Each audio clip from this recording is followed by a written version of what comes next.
Bueno, ¿cómo les va? ¿Por qué comienzo con la palabra bueno? Si está mal todo. Sí, muchas cosas están mal. Decir que nos queremos, que amamos y nos aman, pero más allá de todo eso, uno mira alrededor, cerca de acá. Lo tenemos a Claudio Mariani, colaborador de este programa, que lo tenemos como un corresponsal nuestro, que nos va a decir qué está pasando, porque yo recibí unas imágenes de él ayer que eran pasmosas, de una escuela. Pero podemos verlas, Saku, buen día a todos, pero podemos ver las imágenes, son espantosas, son horribles que suceda esto en escuelas donde van los chicos a estudiar.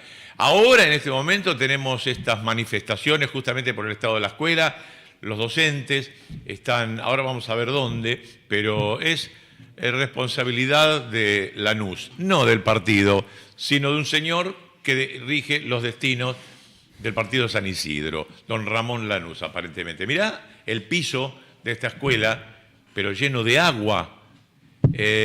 Otra aula, agua por todos lados. Esto parece un río, si bien San Isidro es una zona ribera. Mirá cómo pierde el agua ahí, en los cables. Ahí hay niños, pero también hay señoras y hay señores, hay personas, hay seres humanos, hay un cartelito de peligro, pero peligro que está cayendo agua arriba de los cables. ¿Cómo? Claudio Mariani, ¿cómo te va? Buenos días. Se fue. ¿Lo tenemos? No. ¿Se nos fue? Bueno, enseguida, en cuanto lo tengamos, me pegan el grito. ¿Cómo le va, don Joaquín? Muy, pero muy bien. Cuesta decir Joaquín, porque muchos dicen Joaquín. Exactamente, pero es con OA. Es on OA, es un diptongo raro. Bueno, Claro. ¿qué pasa, Murias? ¿Qué libro enorme tiene ahí? ¿De quién es ese libro enorme, el más grande de todos? Ni más ni menos que de Axel Kicillof, Fundamentos de la Teoría General, las consecuencias teóricas de Lord Keynes. Ah, bueno, pero no es el único libro que ha escrito ese hombre. Ese hombre tiene la habilidad, la curiosa habilidad, de escribir un libro él y terminarlo él. Hay otros que copian y pegan. Es otra faceta de la literatura. Sí, ha sucedido con el libro que he escrito yo, a veces, por algún significado, pongo la RAE, dice, la Real Academia Española, dice que el término X significa que tal cosa. Pero tengo que decir que lo dice la RAE, si no me basaría en la RAE, sería un genio, la tendría toda en la cabeza, pero igualmente se basaría en un conocimiento previo, que no es el mío. Esto es lo normal, pero la moral te indica esto, el ser correcto. Si alguna vez me has contado alguna intimidad de Racing, no puedo decir que lo sé yo. Vos me contaste una intimidad de Racing o me hablaste de la sociología y lo cito acá. Si total, acá vas a tener un compendio de lo que he hablado con un montón de gente. Este hombre, digo el presidente de la República, copió y pegó y no dijo nunca la fuente. Eso es plagio. Claro. Y lo terrible es está de el que Código él Penal. lo dice, lo confiesa y, bueno, trata de justificarlo como son notas de difusión. Así Sí. todo, tenés que aclarar de quién lo tomaste. Claro, yo puedo decir ladran Sancho, señal que cabalgamos, y no necesito decir de Miguel de Cervantes Saavedra en el Quijote. Bueno, pero es una oración. Pero este ha copiado y pegado capítulos Enteros, los ha publicado en revistas y Tiene no se ha juicios sonrojado internacionales. por hacerlo. Qué locura. Pero vos sabés que hay algo muy interesante que yo pensaba mientras venía para acá, que el intelectual, el tipo que escribe, que sabe, que lee, generalmente cuando habla trata de recalcar aquellas cosas que ignora. Claro. Es propio del sabio primero reconocer las cosas que no sabe. De la misma manera, es propio del ignorante desconocer lo que desconoce. Entonces Claro. pasa como mucho más inteligente aquel que quiere fingir que sabe que aquel que realmente sabe. Axel, en este caso, nunca salió a golpearse el pecho y decir, miren yo todas las cosas que he escrito, pero cuando te pones a leer decís, Este este tipo muchacho sabe. realmente... Claro, exactamente. ¿Cómo le va? ¿Cómo anda, Leo? ¿Está mejor? Sí, por suerte sí, ya recuperado. Conviviera con nosotros, le Sí. agarró una menezunda importante. Sí, ¿eh? bueno, es típico de esta época. Mencionaste el tema del agua, y aprovecho para decir, hace 2 días que estamos sin agua por la zona ¿En sur. Temperley? Sí, Temperley, Claypole, Mármol, toda esa zona sin agua hace 2 días. Mientras le perdonan deudas a la AISA, que es totalmente de capital privado, recordemos, no da un servicio como corresponde, ¿no? Vamos a hablar de servicios, el servicio de educar, pero educar en un medio lógico, que haya techo, que haya calefacción, que haya ventanas abiertas y que no haya agua en el piso. Mariani, ¿cómo le va? Claudio. ¿Qué tal? Muy buenas tardes, Leo. Bueno, estamos acá con un cartel que dice queremos estudiar. ¿Me escuchan? Sí, perfecto. Hola, ¿me escuchan? Hay delay. Decía que estamos viendo un cartel acá de una de las niñas, estudiantes de esta escuela número 17. Queremos estudiar y no tener que preocuparnos por nuestra seguridad. Como pueden ver, bueno, hay una cantidad impresionante de padres, madres, también de sindicatos y de las fuerzas políticas y de los consejos perdón, no del consejo escolar justamente, sino de los centros de estudiantes. Y estamos con una de las madres que aquí está justamente para hablarnos de la situación que se está viviendo acá en el colegio que pueden ver allá atrás mío, que es la escuela número 17, la cual, como pudieron ver en imágenes, a partir de la lluvia, le salía agua literalmente de adentro de los enchufes. Y para esto estamos justamente aquí con Liliana, una de las madres que nos va a contar un poco la situación del colegio a partir del abandono del consejo escolar. Contanos un poco para Canal 22 Web, para el programa de Leo. Hola Leo, ¿qué tal? Buenos días. Mira, acá estamos ante una lucha tremenda. Estamos viviendo situaciones muy difíciles y peligrosas. Los padres, los directivos, acá el Consejo Escolar de San Isidro, no nos dan soluciones definitivas. Están haciendo parches, están pegando membranas sobre una losa que está rajada en varios lados. Hay trifásica. El tablero seccional se hizo de desagüe. Una catarata de agua, tapa todo el consejo, y San Isidro La Plata la tiene. Si no la tiene la provincia de Buenos Aires, la Dirección General de Escuela, nosotros con los impuestos lo pagamos. San Isidro, el municipio, tiene que arreglarnos la escuela porque es el segundo hogar de la escuela de todos los niños y jóvenes del barrio. De hecho, también están los recursos que baja Provincia de Buenos Aires a la Consejería Escolar, que están desapareciendo. Están los recursos que se los roban. Entonces esa corrupción está matando. Puede llegar a morir los chicos acá aplastados o electrocutados, teniendo la plata, porque la plata está. Yo no hago política ni nada, pero quiero que la escuela, queremos todos los padres que los chicos vuelvan a clase, pero con un arreglo seguro y definitivo, no como un parche. Bueno, estas son algunas de las declaraciones de las madres que están viviendo acá. No sé si me están recibiendo bien en el piso. Muy bien, estupendamente bien, y estuvimos entendiendo que la provincia de Buenos Aires manda los recursos, pero la gente del Consejo Escolar de San Isidro, que tiene un intendente que se llama Ramón Lanús, no atiende este tipo de cosas y aparentemente se quedan con esos fondos, en lo que estamos escuchando de la denuncia de la señora. Y por otra parte, quiero que muestres que cuando uno menciona San Isidro, uno menciona un lugar lleno de familias ricas, pero San Isidro también tiene otra cara, que es la que me estás mostrando, y parece que Lanús se ocupa de atender solamente a las mansiones y a los colegios ingleses, pero no necesariamente a los otros habitantes del partido de San Isidro, que son los más necesitados, los que estamos viendo en esta escuela.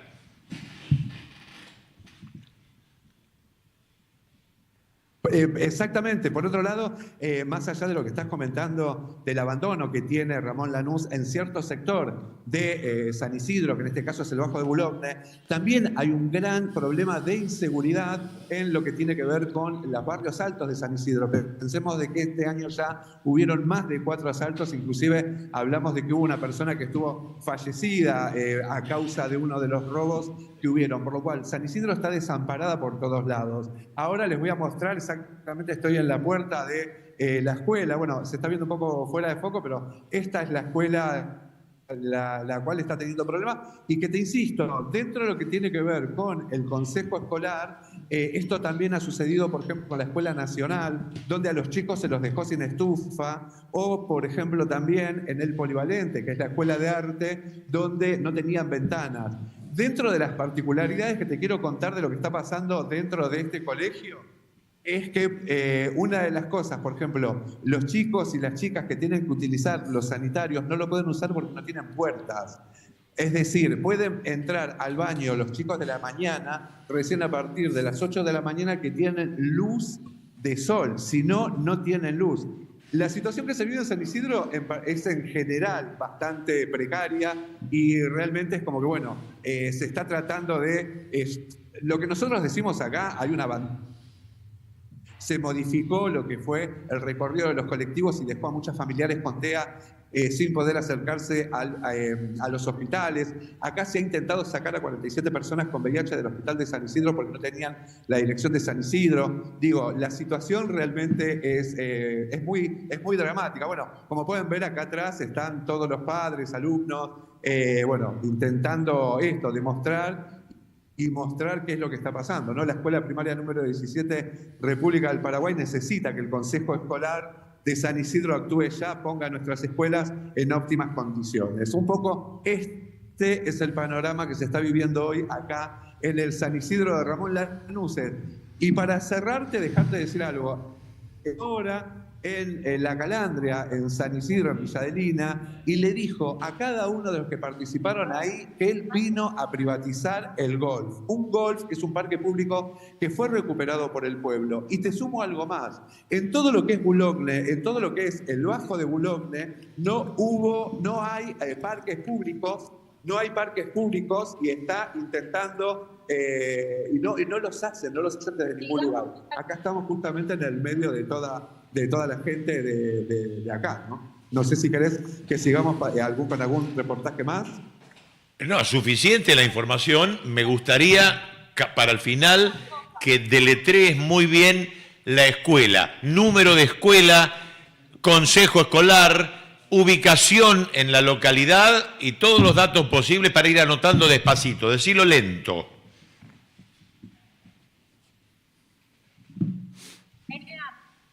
Sí, el nombre de la escuela es la escuela número 17, República de Paraguay, que está citada en la calle Hipólito Yrigoyen, Bernardo Yrigoyen. Al 2100. Y en el mismo edificio funciona también la secundaria 24. Y tenemos el nombre de la consejera escolar de acá de San Isidro, que ahora lo tenía anotado, pero ya mismo te lo puedo averiguar, que el nombre de la consejera escolar de acá. Julieta. Julieta es la vicepresidenta del Consejo Escolar que ayer me atendió en el Consejo Escolar. Que era con la compañera que estábamos hablando recién, con la madre, que bueno, justamente me comentaba esto de que una es Julieta, pero hay otra más que responde directamente a Lanús. Otro detalle de color, la anterior consejera escolar que pertenece a Ramón Lanús pasó a ser concejala. Digo, ese es el nivel que se está viviendo acá en San Isidro y sinceramente hay lugares, y acá en el Bajo de Boulogne sobre todo, que es tierra de nadie. Bueno, eso se lo vamos a contar a Axel ahora, que vaya, que lo que le están pasando, le están choreando la guita que manda para las escuelas, se la quedan los consejos escolares y arreglate como puedas. Y estuvimos viendo el video que nos mandaste ayer de una cantidad, por lo menos hay 100 cables ahí, y el agua pasando como una catarata por los cables, y ahí van pibes, y ahí hay seres humanos, más allá de la edad que tenga. Es un horror. Pasa en la municipio. Ojo, capaz que esto lo escucha Ramón Lanús y dice, ¿cómo sucede esto en mi municipio? Y va y lo arregla él.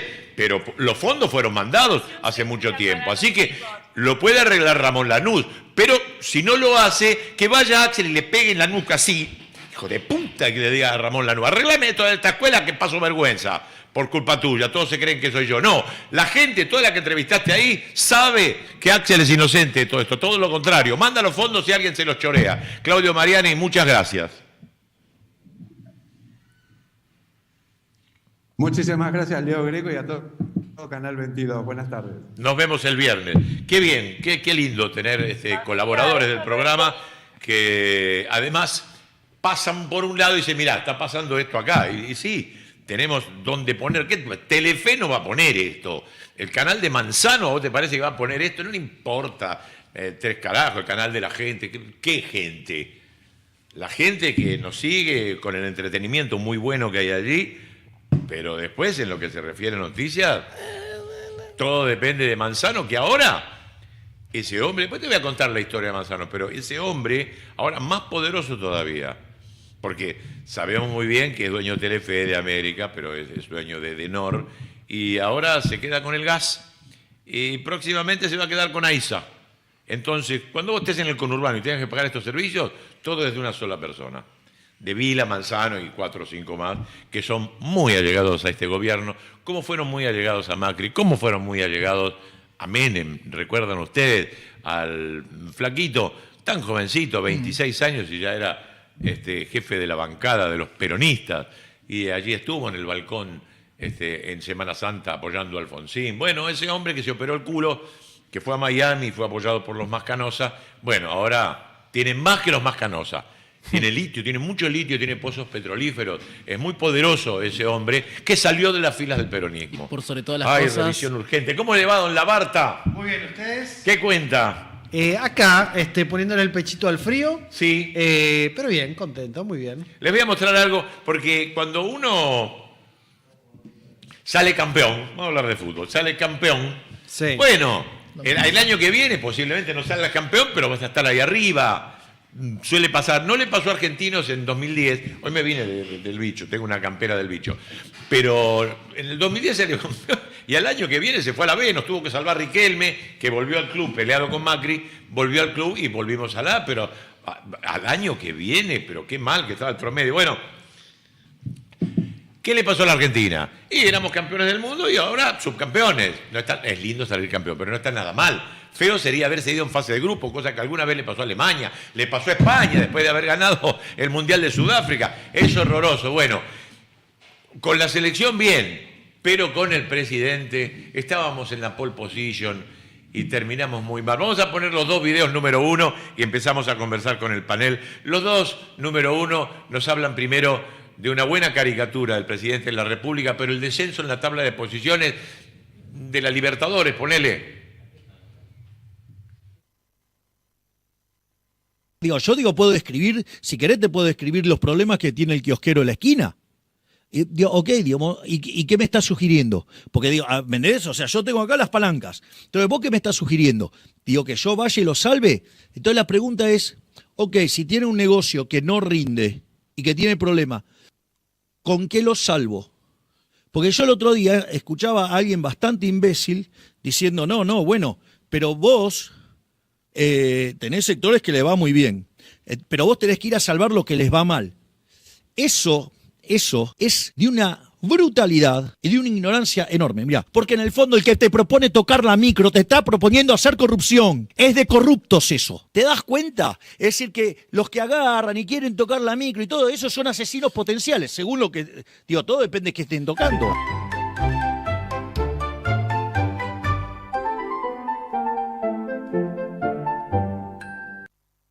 Una caída nuevamente y que claramente lo posiciona entre los peores presidentes de Latinoamérica. Que ese es el dato, claro, entendiendo la construcción regional que quiere hacer Milei. Vos no podés construir si no dominás tu propio territorio. Tenés los datos, claro, porque ustedes con CB hacen el ranking de los presidentes todos los meses, medimos ¿no? a los 18 presidentes latinoamericanos. Supo estar Milei arriba, ¿eh? Exacto. Sí. Supo estar en Sudamérica. 2, 3... Claro. Exactamente. Bueno, ahí tenés los primeros lugares, con Bukele, con Sheinbaum, con Fujimori, que acaba de asumir. Claro, o sea, el propio del Esprel en Colombia, Lula y Rodrigo Paz. Esos son los 6 mejores. Y después, los 6 peores, ahí lo vas a encontrar el presidente Milei. Y no es algo nuevo. Y tampoco es que nosotros tenemos un dato que está totalmente disociado incluso de los colegas. O sea, es bastante similar. Claro. Y ese 35,1... Lo que pasa es que la imagen... Bueno, nos fuimos a la B. La verdad que sí. Pero era de suponer. A la B no, a la Sin C. arquero, sin central, sin 9. Hay cosas que pasan en Argentina que a uno lo hacen sentir que viven una realidad. De hecho, son varias cosas que a nosotros nos pasaban, por ejemplo, en 2008, 2007, de cuando yo era más chico, por ejemplo, que mirabas el Discovery Channel y veías ahí documentales de países, y decías, no, mira qué terrible lo que está pasando horror, acá, ¿no? qué horror. Sí. Y ahora lo estamos viviendo nosotros. O sea, esa sensación la tiene alguien que prende la tele en Francia y le muestran cómo está la Argentina de Milei y dice, qué terrible. O sea, pasa exactamente lo mismo. Llegamos al punto donde, por ejemplo, la noche del lunes, una pareja de ancianos se quita la vida por no poder pagar el alquiler ni las necesidades básicas. O sea, tomó la decisión de quitarse la vida Y no es una cuestión de que usan muertes para la política, como vi a muchos libertarios decirlo. Ellos mismos dejaron en una carta la explicación de por qué tomaron la decisión de quitarse la vida. Desconozco si ya también la mujer la perdió porque estaba en terapia intensiva en una situación bastante crítica, el marido murió al instante. Vivimos en una Argentina donde dejamos morir a la gente de más de 60 años, que ya es la parte que no es funcional para este sistema de opresión que está ejerciendo Javier Milei. De hecho, siempre se han ofendido cuando los tratamos del partido que gobernó Alemania en la época de la Segunda Guerra Mundial. Lo digo de esta manera para que nadie se ofenda, pero se entienda a qué me refiero, diciendo, no, nosotros no somos ellos. Bueno, lo que hacía ese partido era a los viejos, a los discapacitados y a los niños los mandaban a morir, mientras que a los que estaban en edad de poder trabajar los explotaban hasta lo último que podían. Es exactamente lo mismo que está haciendo este gobierno.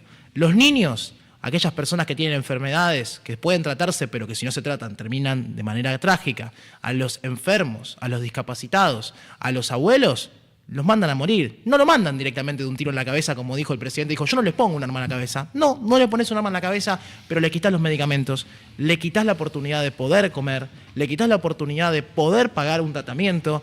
Ahora mismo también le quitas la oportunidad de poder pagar el lugar donde viven. Entonces, claramente, no le pones un arma en la cabeza, pero los exigís al máximo, los exprimís, que terminan lamentablemente o tomando la decisión que tomaron estos abuelos el lunes por la noche, o muriendo por causas naturales, porque no pudieron tratar la enfermedad, porque no pueden comprar medicamentos. Me hiciste acordar al nombre de una de las novelas más célebres de Gabriel García Márquez, Crónica de una muerte anunciada. Sí. Milei es una persona que se candidateó para un puesto que detesta. No había otra forma que no sea la de terminar mal. Es como, decíamos alguna vez, un vegetariano que se candidatea a ser carnicero. Y bueno, esa carnicería no va a funcionar. Bueno, esto es lo que pasa y lo saben. Por eso ahora se dedica a hacer estas giras internacionales, se va a la política exterior, que es una jugada común en gobiernos que van de baja. Lo que pasa es que él para eso también está infradotado, quiere decir, está muy poco dotado, más allá de que parezca por la imagen que es un infradotado, pero no estoy hablando de su capacidad mental, que se nota por lo que uno ve, que es bastante exigua. Estoy hablando de que no está dotado para esto y además es mufa. Entonces, lo cagó a Bolsonaro. Hay un 30% de jóvenes que seguían a Bolsonaro, el que se está candidateando, y se le fueron. Un 30% bajó con la visita de Milei, pero además ellos aducen que es por lo de Milei, que es por no recibir esto. Ojo que vas a un pueblo muy nacionalista. No quiere decir que no estén vituperados y que no fueron saqueados, pero son muy nacionalistas los brasileños. Pero bueno, llega este monigote, vamos con Lula, y entonces que no vaya. Fue a Colombia a ver cómo este hombre ya se ungía como presidente de la República. Yo no digo nada, pero Colombia la está pasando muy mal ahora por cuestiones de la naturaleza. Pero claro, cuando uno es mufa, pasa así. Carlitos Saúl fue al partido con Camerún, o Mauricio fue al partido con Arabia, y no te digo que el tipo le dice juega en contra. No es una incidencia directa, es indirecta. Es una cosa que tiene que ver con la energía y que después recae sobre la mala suerte. Así que ojalá no me los cruce nunca, pero lamentablemente es el presidente de la República que lo mandaron a callarse. Mandaron a Sturzenegger a hacer revisar casi todo lo que mande al Congreso, no quieren perder un partido más, entonces cambiaron algunas cosas, pero porque hay algunos astutos para el mal, pero hay rasputines o magos del Kremlin que, bueno, tallan sobre el asunto. Santiago Caputo, hasta la hermana te diría, dice, no, esto no puede ser, vamos a callarlo, este pelotudo, y vamos a controlar a todos estos porque estamos mal. Bueno, afortunadamente para Brasil le trajo mucha mufa a Bolsonaro, mucha mufa también a Trump. Está cada vez peor de salud, se está durmiendo públicamente en todos lados, pero además le va a ir muy mal con las elecciones. Hasta puede ser que el de Nueva York, un zurdo, turco, todo lo peor, comunista, de lo peor, es un candidato excelente para los Estados Unidos. No quiere decir que cambie la política exterior. Saku, he mandado por el grupo un video que el señor Labarta me acaba de mandar. En la semana hemos pasado uno donde hablaba del sueldo de los pilotos, pero lo que cuesta que un piloto pilotee. ¿Cuánto cuesta que un piloto pilotee, pero cuánto se lleva a la casa? Y bueno, se está llevando a la casa ahora un primer teniente 1.250.000 pesos, más o menos por mes. ¿Cuánto cuesta que vuele una hora? La hora de vuelo hoy de un F-16 alrededor de $15.000. No quiere decir que tenga relación. No, por supuesto que no. La comparación la tenemos que hacer. Bueno, pero en la formación un sí. hombre que cuida tiene semejante responsabilidad. Si lo llega a aterrizar mal y rompe un tren de aterrizaje ese tipo. Sí. Es que en la formación, no solo de un piloto de combate, de un piloto en general, el Estado argentino siempre ha invertido mucho. Siempre en las épocas de muy malos salarios termina pasando que la formación de alguien que tiene vocación de ser piloto lo termina llevando a que lo forme el Estado, porque es muy caro hacerlo de manera privada. Ser piloto de manera privada, para un laburante como nosotros, de donde venimos, prácticamente imposible. Cristina ha comprado unos simuladores maravillosos para Aerolíneas Argentinas, que estaba desguazada, no los tenía más. Correcto. Maravillosos. Vienen de toda la TAM a practicar acá con esos simuladores. Una persona común no puede comprar un simulador. Por supuesto que no, pero además la formación, sumar horas de vuelo, así sea en un pequeño avión, en un Cessna, es muy caro. La formación que le dan nuestras Fuerzas Armadas, tanto sea en la Fuerza Aérea, en aviación del Ejército o en la aviación de Marina, es muy costosa para todos los argentinos. Todos aportamos ahí, claro, y aportamos con una causa, porque sabemos que Dios no quiera, pero si tuviéramos alguna emergencia climática, los pilotos que van a volar van a ser los pilotos de la Fuerza Aérea, de Aviación del Ejército, quienes hacen los rescates de montaña en los helicópteros Bell 212 del Ejército Argentino y la Fuerza Aérea, son pilotos que solventamos entre todos, desde el helicóptero hasta su formación. La formación de un piloto caza lleva un largo periodo de tiempo, por lo menos uno lo tiene que formar 8 años, lleva aproximadamente, el cálculo es de $4 millones formar un piloto. $4 millones formar un piloto. Ojo que no es plata tirada a la basura. Todos Por los supuesto estados que lo no. tienen y lo tienen que hacer. Y alrededor de eso, además, hay otro andamiaje, que es decir, bueno, uno también forma mecánicos. Argentina está enviando, con buen criterio, mecánicos tanto a Estados Unidos como a otros países que operan el sistema de armas F-16 para que puedan, obviamente, volcar ese conocimiento al sostenimiento logístico de nuestros nuevos cazabombarderos.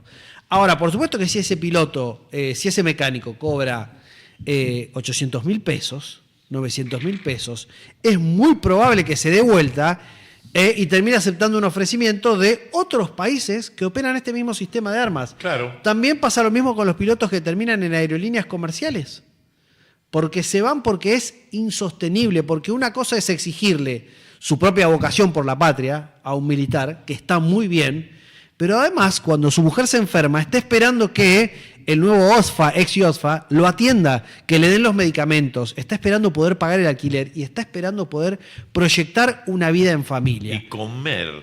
Y porque ese comer, tipo ¿no? va a hacer Uber a la noche para poder comer y va a estar mal dormido al otro día para reparar.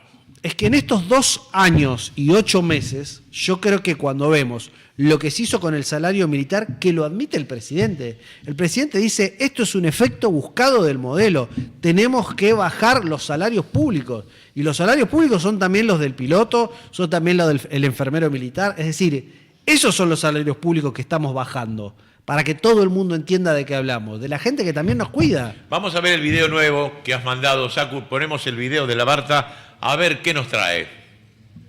Al empleado público es de modelo que caiga, digamos, salario. Sí, obvio, claro.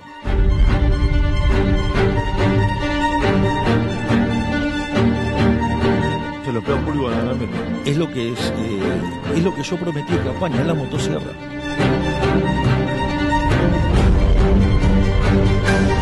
El salario real del sector público cae. Bueno, pero ese es un resultado deseado del modelo, ¿no?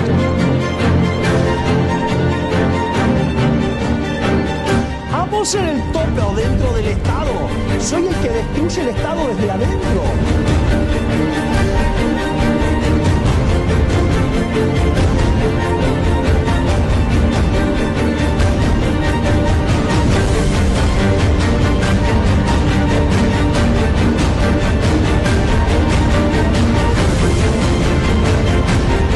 Para Milei, la casta sos vos.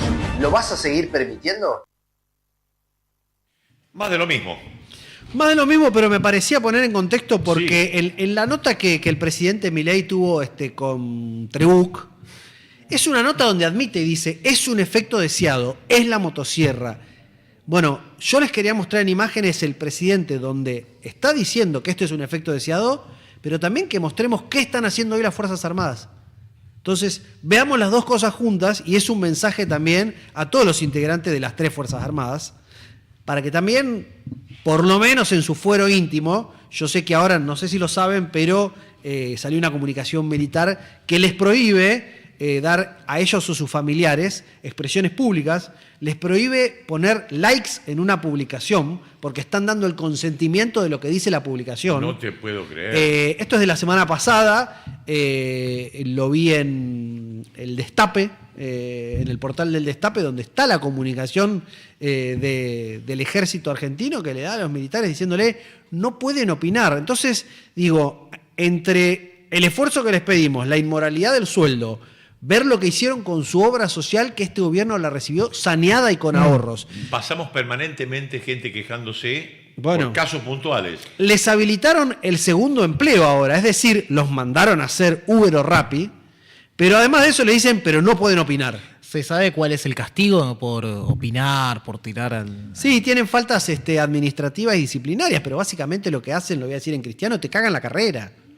Entonces el mensaje es claro, es a ellos y a sus familias, y es a militares y también al personal civil. Es decir, el contexto es esto, es callate, jodete, ganá poco y si te enfermás, rezá. Hay mucha gente que participa activamente del servicio militar que está pidiendo la baja, que ya no quiere ser Llevamos desde que está Milei 20.000 bajas. Yo les digo porque además me pasa en lo personal que muchos de los suboficiales, sobre todo con los que laburé muchos años, veo sus publicaciones en el Facebook donde se despiden de la carrera militar diciendo que no aguantan más. Y se van de baja y se van a laburar a muchos sectores, muchos de ellos los he visto que se están yendo a laburar a Neuquén, porque han sido capacitados también por nosotros y pueden resistir ciertas condiciones de trabajo bastante extremas. Sí. Y pasan de ganar, hace poco hablaba con un suboficial, que pasa a ganar 700.000 pesos a 4,5 millones en Vaca Muerta. De hecho, yo insostenible. tengo un compañero, un amigo de la vida, que tomó la decisión de comenzar el servicio militar y me dijo, nos encontramos hace poco, porque ahora tiene salidas cada ciertos fines de semana, nos encontramos hace poco a comer un asado, y me dijo, cuando entramos éramos 400, 300 y pico que pasamos el filtro. Hoy quedamos 20, me dice. O sea que de los 300 y pico habían pasado, 300 aproximadamente decidieron abandonarlo, darse de baja o no continuar. Primero que nada me dijo, yo le digo, ¿estás cobrando algo? Me dice, no. Le pasa a los científicos también, no solamente es la vocación, tenés que vivir. Y aparte me imagino el gasto que debe implicar monitorear a todo el ejército para ver qué likean y qué no. Sí, yo creo que es una... No creo que le estén dedicando tiempo a eso, pero en realidad se maneja con botoneo eso. Es decir, mirá, no lo hagas porque si nos enteramos, sucede eso. Pero digo, yo lo pienso en términos porque me tocó estar laburando codo a codo con las Fuerzas Armadas durante la pandemia. Cuando pasa algo grave nos acordamos que no hay personal, que no hay salario, que no hay... O sea, lo que le está pasando ahora a Colombia, lo que le pasó a Venezuela... Cuando sucede eso, no necesitas un conflicto bélico para esto. Necesitas simplemente malas condiciones climáticas o una tragedia natural de ese tipo o un incendio forestal para darnos cuenta que tenés que tener a las Fuerzas Armadas equipadas, que las aeronaves tienen que poder volar, que el personal tiene que estar en condiciones óptimas, porque hoy en día es insostenible. Bueno, la motosierra, en este caso vimos a la familia militar como les toca, pero claro, no son los únicos, es un ingrediente más de todo este panorama que te vamos a mostrar ahora. Van a estar Ofelia, El Hambre, la Negra Bernacchi, haciendo algunas denuncias, o por lo menos mostrando qué es lo que pasa, si no lo ves. Si estás refugiada en tu departamento de Caballito y no salís a la calle, por las dudas te muestro lo que has votado. Vamos a verlo. Estamos en Constitución, en el comedor más grande de toda la ciudad autónoma de Buenos Aires. Vienen 5.000 personas desde las 7 de la mañana a hacer fila para llevarse un plato de comida. No es un número simplemente, es una realidad y demanda un trabajo constante. Todo este espacio creció muchísimo en la pandemia, que venía gente de la Ciudad de Buenos Aires, de la provincia de Buenos Aires, y lo que en su momento fue una respuesta de emergencia para ese contexto particular se tuvo que sostener y se sostiene ahora 3 días por semana, todas las semanas. Todo esto sostenido por compañeros y compañeras que se organizan entre ellos y trabajan muchísimo sin esperar que el Estado se haga cargo. Bueno, la historia esta empezó hace muchísimos años, más o menos más de 10 años, donde yo como cartonero en su momento de la historia buscábamos siempre a alguien que nos diera algo caliente en la noche. Hemos dado 8.000 raciones por día de comida. Así empezó de a poquito. Yo tenía un comedor donde habían 70, 80 personas. Tratamos de que ninguno se vaya sin comer. Pero la olla no es lo único que pasa acá. No, no es lo único que pasa acá. Tenemos infancia que viene a merendar y almorzar a la noche, que son los hijos de los cartoneros. Después tenemos las duchas móviles, peluquería.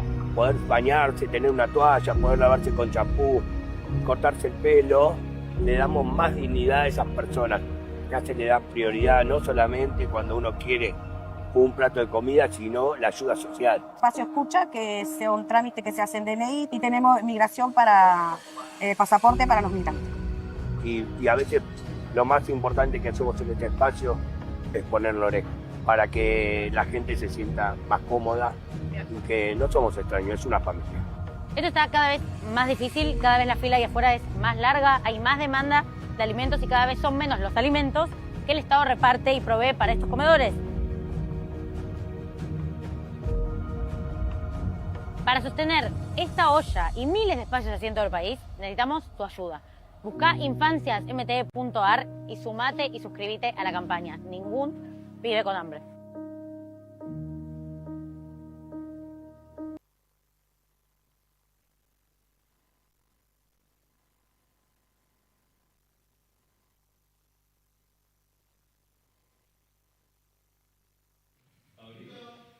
Cerca de 400.000 empleos formales perdidos. Mira, 22.000 empresas cerraron. Este es el cambio que prometieron. Y ahora vienen por el agua, por la tierra.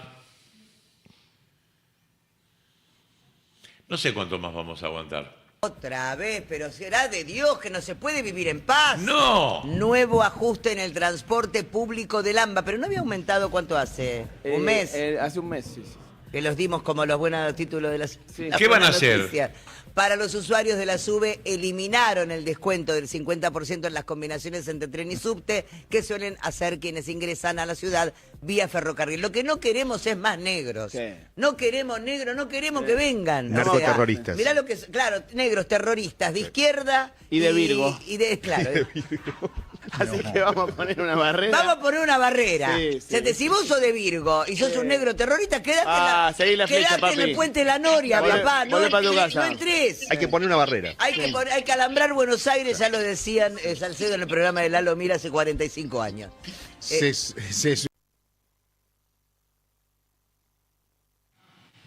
Y también aquellos que se preparan para ser profesionales.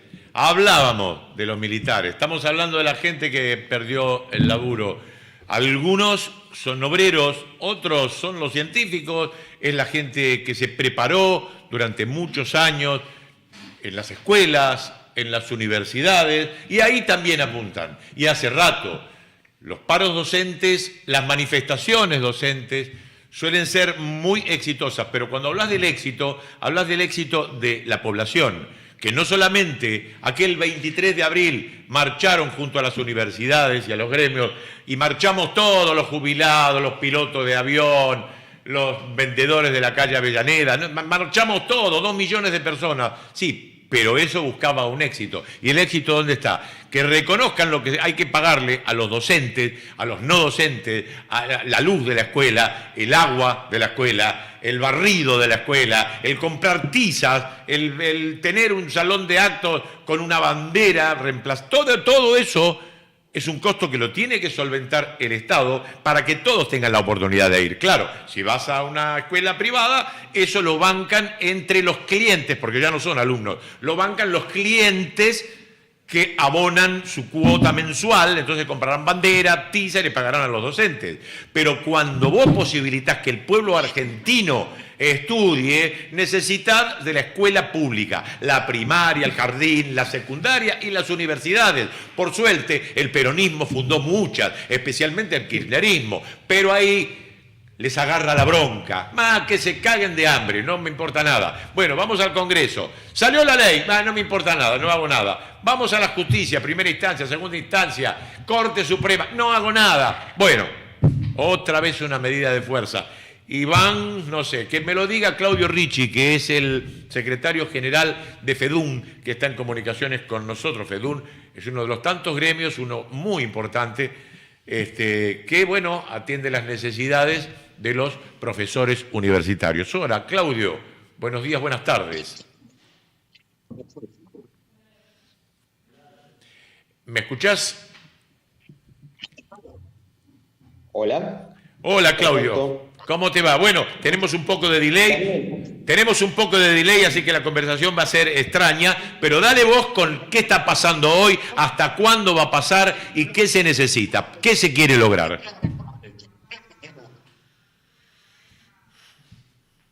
Bueno, nosotros desde la FEDUN estamos realizando un paro de 24 horas, que el principal reclamo es que el gobierno cumpla con la paritaria, con la ley de financiamiento universitario, que ya fue aprobado por el Congreso de la Nación hace más de 300 días, y tiene una medida cautelar que ya fue aprobada en primera, segunda instancia y por la Corte Suprema de Justicia.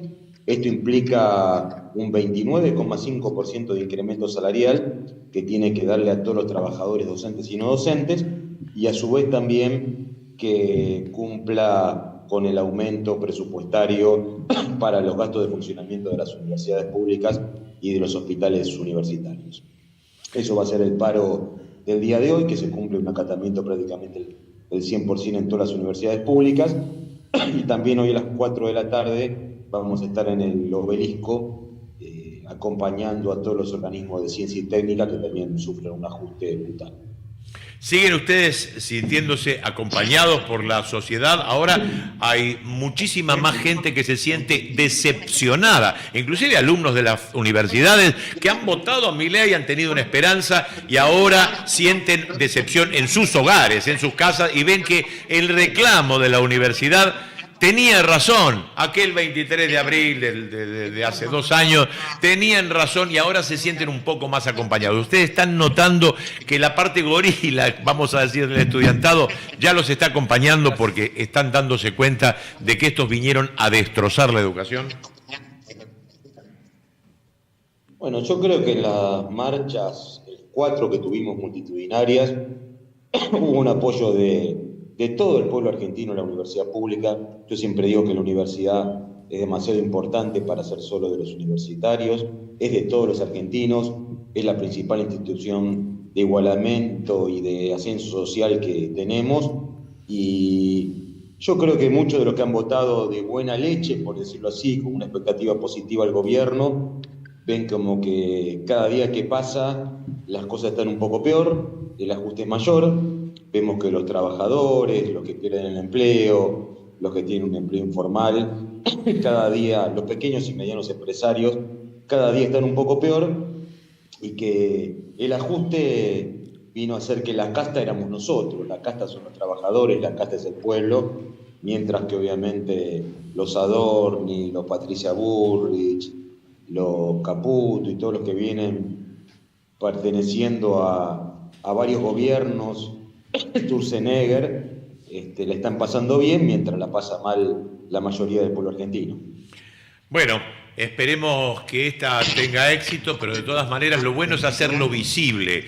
¿Estás notando que algunos medios dan cuenta de todo esto? Digo, A24, La Nación Más, Telefe Noticias, ¿están presentes seguramente con ustedes o brillan por su ausencia?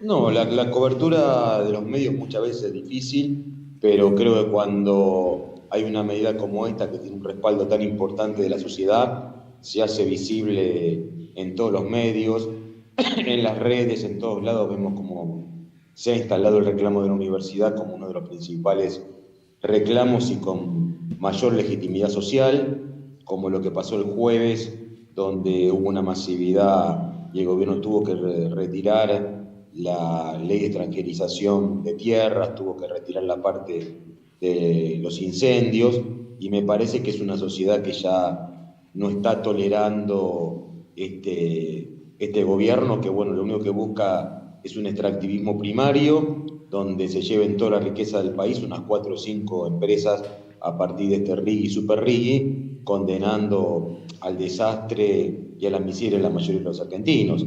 Y el tema universitario también tiene que ver con eso, ¿no? Porque en un modelo primario, extractivista, no hace falta universidad, no hace falta ciencia y tecnología, porque obviamente solo se exportan las materias primas. Y por eso me parece que tiene que ver el gran apoyo que sentimos los universitarios y los científicos de todo el pueblo argentino. Bueno, desear éxito para esta protesta y ojalá pueda llegar a ser la última y recomponga nuestro salario. Lo digo como docente, así que mandale un saludo muy grande a nuestro representante de la Universidad de La Matanza, Marito Sequeira. Mandale un saludo muy grande y éxito entonces en esta manifestación nuevamente de protesta, querido Daniel. Dale, muchas gracias, se me han dado, me parece un gran compañero, y bueno, seguiremos unidos desde la FEDUN, con todos los demás gremios, con la FUA, con los rectores en la defensa de la universidad pública, y también siendo solidarios con todos los argentinos que hoy la están pasando muy mal. Muchas gracias. Muchas gracias a vos. Daniel Ricci, y hablando de universidad, y ahí, Saku, vamos a buscar el video, el último video que te mandé, pero antes contame, ¿quién es ese muchacho tan lindo, rubio, alto, tan hegemónico que los visitó ayer? ¿Dónde estuvo? ¿En psicología? Marco Palazzo. Marco Palazzo. El día de ayer se acercó a la Facultad de Psicología. Yo fui un testigo privilegiado de lo que estaba pasando. Ah, ¿en serio? Me encontraba cursando. ¿A qué fue? A ver cómo les va. Él, evidentemente, a provocar, las preguntas tenían todas un tinte muy negativo para lo que era la educación pública. Y, bueno, los estudiantes que estaban ahí también lo increparon, digamos, había un ida y vuelta, algún que otro empujón.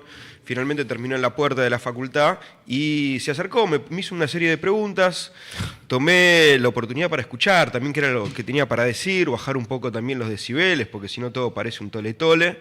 Y le pude comentar lo que había sido mi primera intuición al olfatear lo que estaba sucediendo, y le digo, no me parece casualidad que hayas elegido la Facultad de Psicología. Quizás vos o tu presidente estén buscando a un psicólogo. Claro, muy bien. Bueno, nos vamos a ir al corte con imágenes un poquito de lo que sucedió. ¿Cómo se llama? ¿Marco Palazzo? Dios mío. Marco Palazzo. No me hagan jugar con el apellido, dale. Quédate acá, dale.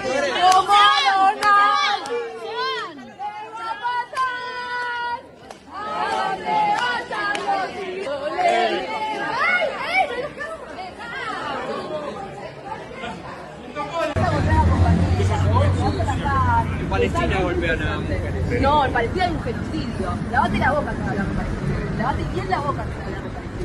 Bueno, en contexto venían estos liberfachos a querer hacerse los piolas a la Facultad de Psicología de la UBA y a querer hablar en contra del paro docente que se va a realizar el día de mañana en todas las universidades del país, porque hace más de 300 días que el gobierno de Milei no aplica la ley de financiamiento universitario y las consecuencias son salarios de hambre para nuestros docentes y las universidades que se caen a pedazos. A estos liberfachos que vienen a golpear a compañeras, que vienen a patrullar en la universidad pública, les decimos, vení a la esquina, vuelvan que van a salir corriendo como salieron corriendo en sociales, en filosofía y letras y ahora en psicología.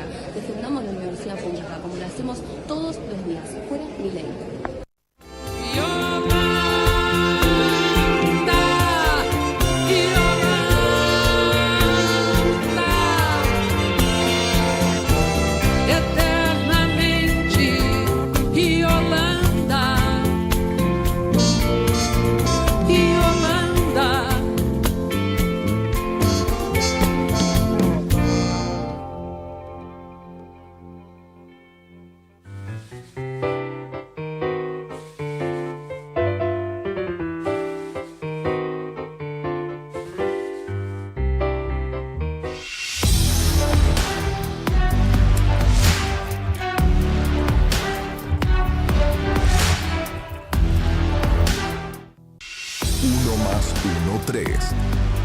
Santiago Cunio y equipo. Opinión, información y una mirada directa sobre la realidad. Lunes a jueves, de 14 a 16 horas, por Canal 22 Web. Perderte la juntada no da. Viciar con las apuestas no da. Si conoces a alguien que tiene problemas con las apuestas, dejarlo solo no da.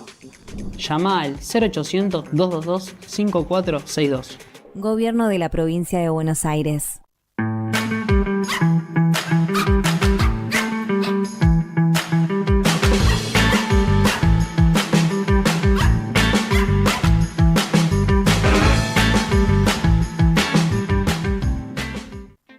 Conectá con el verano y con todo. Pedí la mejor internet de 300 megas con 6 meses de T-Play sin cargo por solo 12.999 pesos. Telecentro, conectando con vos.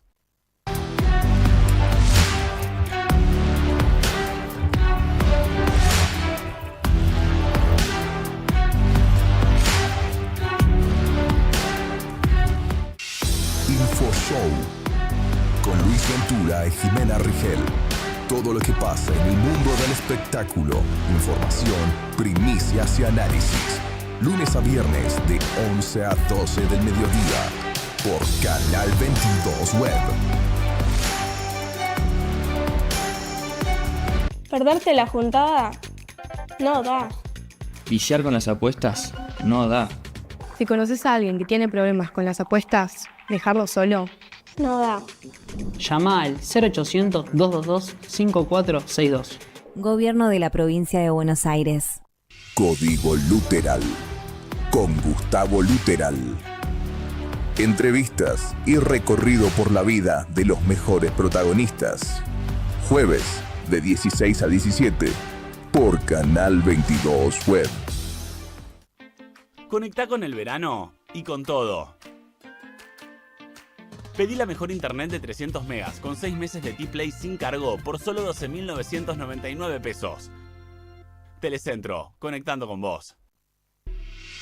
Greco, con Leonardo Greco y equipo. La actualidad política sin vueltas. Análisis claro y debate abierto. Lunes a viernes de 12 a 14 horas por Canal 22 Web. Moranza, con Diego Moranzoni y equipo. Debate, análisis y las preguntas que importan. Lunes a viernes de 20:30 a 22 horas por Canal 22 Web. La Juntada con Santiago Cunio y equipo. Un encuentro para debatir la realidad. En vivo viernes de 14 a 17 horas. Repite los domingos de 16 a 19 por Canal 22 Web. La mañana de Juan Domingo con Martín García. Una mirada peronista y dinámica de la realidad. Lunes, miércoles y viernes de 9 a 11 horas por Canal 22 Web. Perderte la juntada no da. Viciar con las apuestas no da.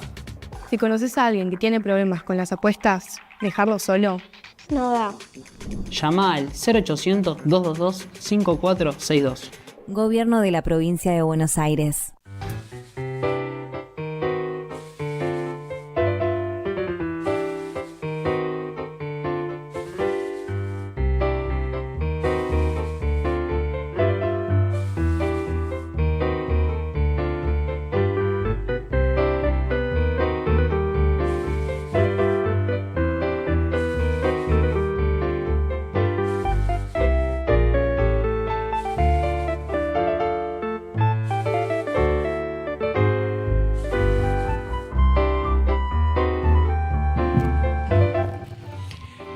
El peronismo dejó muchos nombres en la historia del país y algunos presidentes muy exitosos que formaron una bisagra en nuestra historia. Perón con su compañera Evita.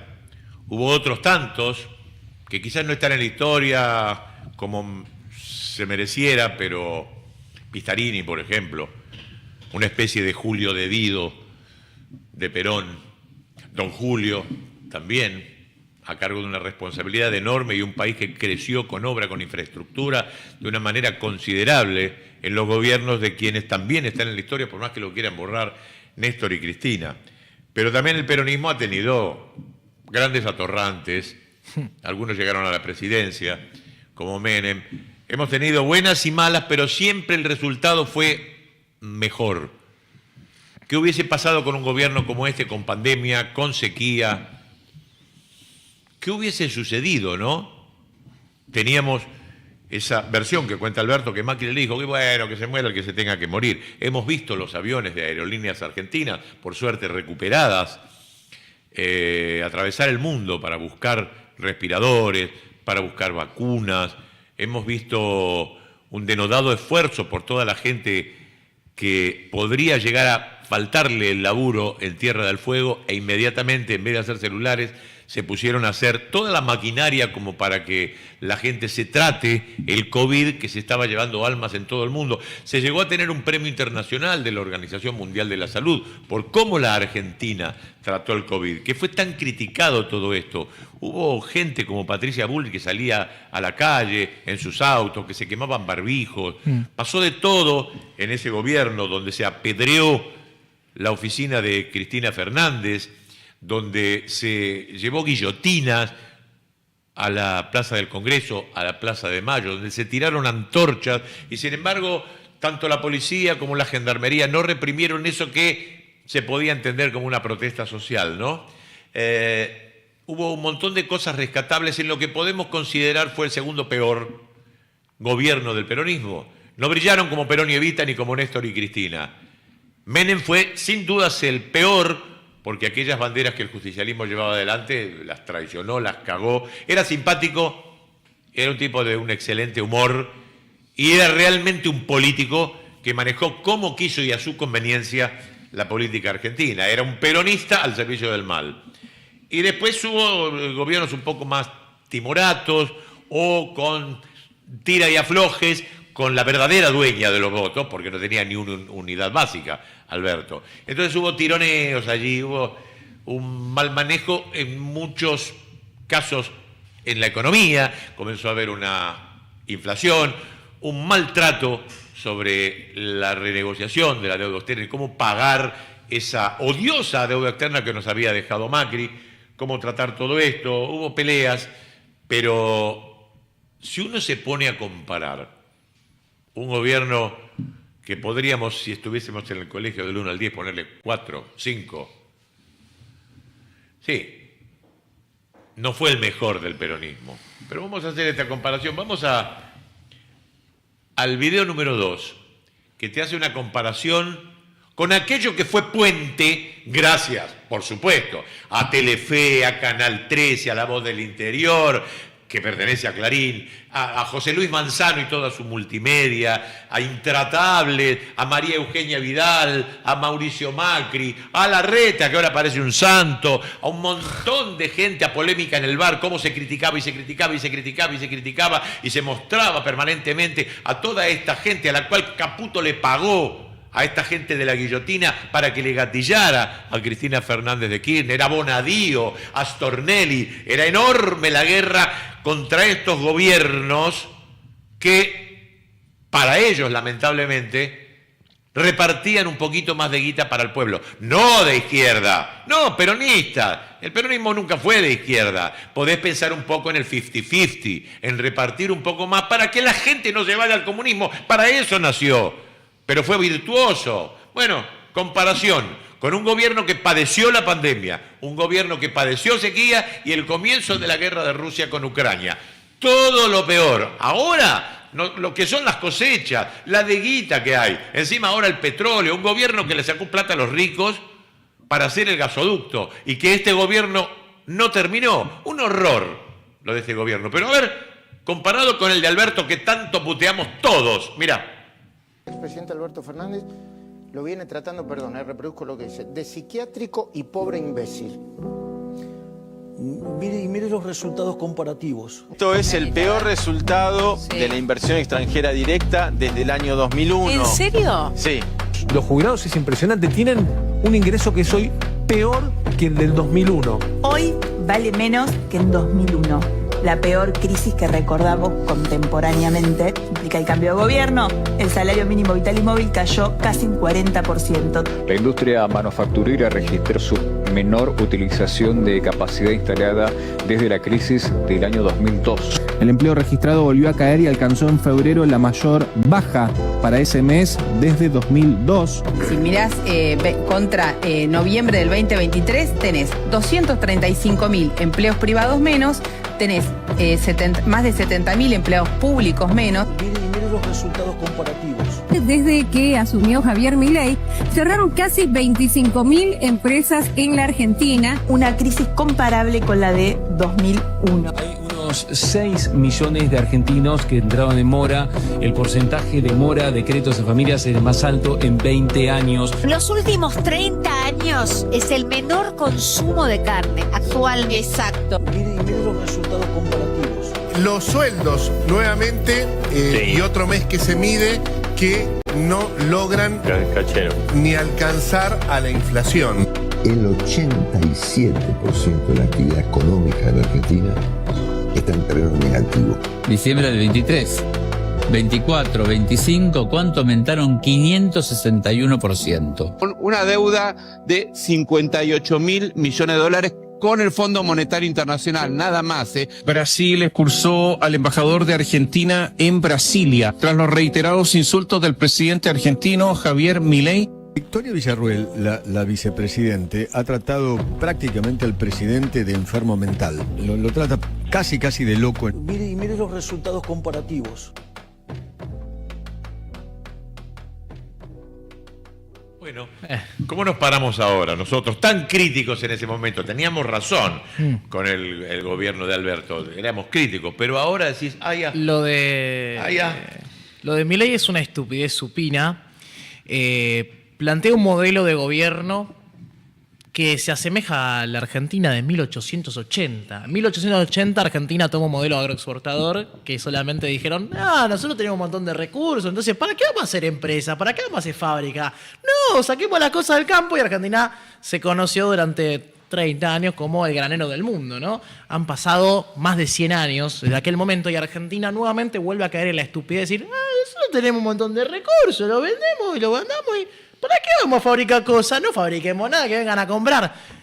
Milei volvió a convertir a Argentina, entre comillas, nada nos puedo considerar el granero del mundo, porque ahora no es solamente una cuestión de materia prima o de vegetales, sino que ahora también quiere vender los recursos naturales y un montón de cuestiones más que pertenecen a nuestro país, como hizo ya con los glaciares y demás. Volvió a convertir a Argentina en el lugar donde los países extranjeros pueden venir a saquear, venir a comprar gratis, o ya se lo llevan gratis, otra vez se lo compran a un precio muy bajo. Volvió un modelo de hace más de 100 años.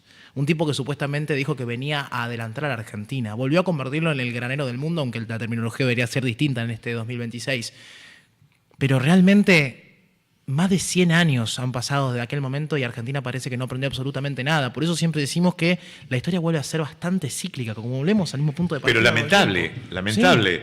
Porque Estados Unidos en la misma época tomó otras determinaciones para con su país y por eso son enormes o llegaron a ser muy grandes, porque implementaron una guerra con Gran Bretaña, entre comillas, la guerra de secesión, es eso, contra los vendepatrias de su país, los del sur, emprendieron una guerra terrible. No, nosotros vamos a fabricar, basta de comprar suéteres a Inglaterra, fabriquemos nosotros. Con claridad, Greco, el peor de los nuestros es Gardel al lado del mejor de los de ellos. Sí. Y lo incluyo a Alberto y lo incluyo a Menem.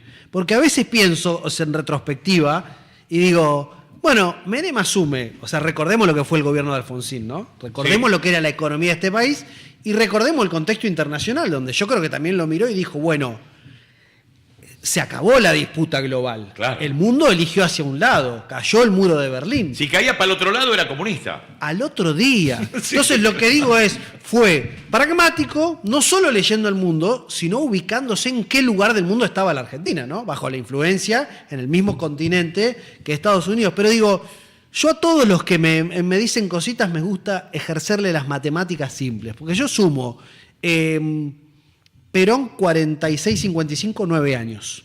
Regreso de Perón 74-76, 9 y 2, 11, ¿no? Luego tuvimos que esperar, todo lo que sabemos, proscripción, fusilamiento, etcétera, a Carlos Menem, 89-99.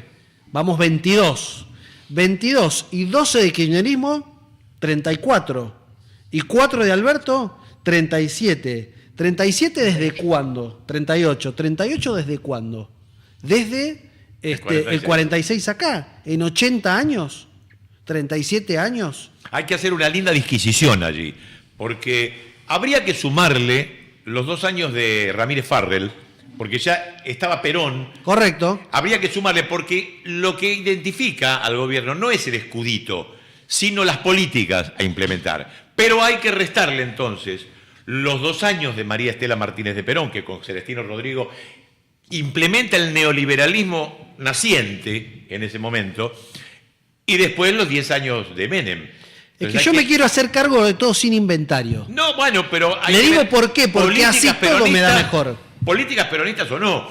Yo lo cuento con políticas peronistas, te quedan 21 años. Yo hice la cuenta una vez, la hice con Felipe Piña, y para políticas peronistas 21 años. Porque el peronismo también pudo ser cooptado, como el radicalismo fue cooptado. ¿Qué hace un alvear adentro de un partido nacional popular? Y si quiere, lo desafío más. Porque si contamos del año 1816 a la fecha, políticas que defiendan los intereses nacionales, Frente Nacional, y lo contamos a Irigoyen con los 2 mandatos, le cuento a Rosas. Sí, claro.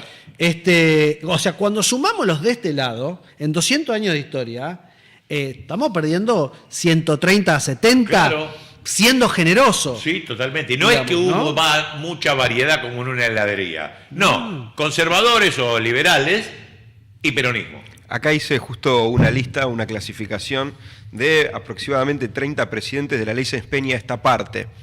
Número más, número menos, tenés entre 7 y 10 presidentes peronistas, entre 7 y 10 presidentes militares y entre 7 y 10 presidentes radicales o enteramente liberales.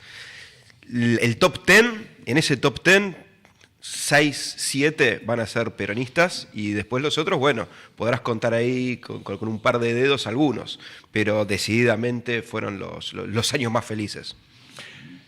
Estamos nuevamente ante un Braden-Perón. Pero correcto, todavía nos falta que ya el candidato comience a hablar, que comience a salir, a hacer... Tenemos ganas de ir a aplaudirlo, ir con los bombos, tenemos ganas. Yo quiero esperar, Sí. Yo quiero esperar, falta mucho. Para mí, arranquemos esta conversación en mayo del año que viene. ¿Mayo? Mire lo que le digo. Cercano para mí. Mire lo que le digo. Por lo menos mostrame la botella de agua. Por lo menos mostrame estoy en el desierto. Mostrámela. Somos la difunta Correa, estamos llenos de botellas y vamos... Dios bueno, mío. dijiste lleno de botella, podría ser también la casa de Patricia Bullrich igual. Bueno, yo creo, me dejan, hoy es 12 de agosto, ¿me dejan hacer premoniciones? Dale. Sí. Yo creo que Javier Milei no va a ser candidato a presidente, lo firmo hoy. Yo creo que por ese sector va a ser Patricia Bullrich. Me parece que va a llegar demasiado golpeado y está agotando la paciencia social. Además de sus claras dificultades, digamos, para ver la realidad. Me parece que acá la embajada va a jugar fuerte, hay que ver qué pasa en Brasil y en Estados Unidos, pero para mí el Frente Antinacional va a ser representado por Patricia Bullrich. Y hay que ver qué pasa también con su estado de salud. Y me parece que de este lado va a haber una opción seguramente. Sí, claro. Y ahí, plata o mierda, dirían. Es condescendiente con las encuestas. Las encuestas que escuchabas ayer con Osvaldo decían que del lado de la derecha o del lado de la continuación de este gobierno, la que mejor imagen tiene es Patricia Bullrich. Si sale elegida presidenta, podemos decir que la casa de gobierno está tomada. Nadie puede querer a Patricia Bullrich. Es antiperonismo. Pasó. Yo lo digo siempre, una de mis perras se postula en contra de alguien peronista y votan a una de mis perras sin conocerla. Sí, claro. Gente con Alzheimer solo puede votar a Patricia Bullrich. Es una cosa sí, qué sé yo. Yo pienso en nosotros y yo también, antes que uno de los de ellos. No sé, en el 99 yo a Duhalde no sé si lo voté con mucho gusto, pero estaba de la Rúa enfrente. Claro, bueno. Digo, o sea, no era tan difícil. Y ellos también los ven y te dicen, vos con tal de no votar un gorila votás cualquier cosa. Bueno, igual tampoco te equivocaste sí. con la Rúa. No me equivoqué, fue mi primer voto y no me equivoqué claramente. De hecho, tanto fue así que a los 2 años, o sea, Terminó lo siendo voté a Dualde, presidente. perdí y terminó gobernando. Así que... No estabas muy equivocado en la decisión que tomaste. Nuevas épocas que nos hacen recordar épocas anteriores. El volver al pasado. Él hablaba de 1880. No, al 2001. Porque fíjate lo que sucede ahora. En la Sociedad de Fomentos, Villa Astolfi, donde se está realizando el trueque. Es la primera vez que se hace en este espacio. Se anotaron a través de un grupo de WhatsApp varios vecinos con muchísima necesidad, donde vienen a exponer los productos que ya sus hijos no usan o aquel producto que algún vecino les trajo para poder, en este caso, intercambiar. Acá vemos un señor. ¿Qué tal? ¿Cómo le va? Bien. Bueno, usted vino a... ¿Hacer trueque? ¿Esto de usted?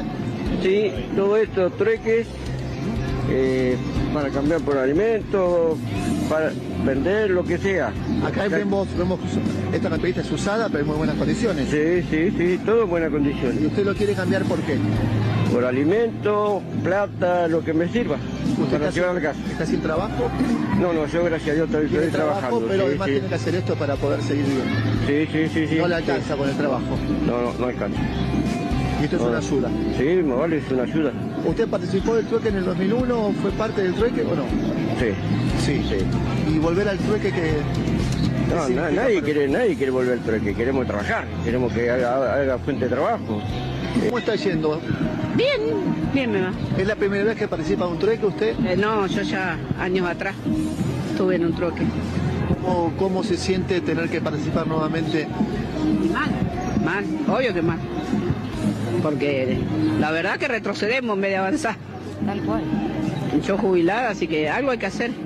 ¿Usted jubilada con la mínima? Sí.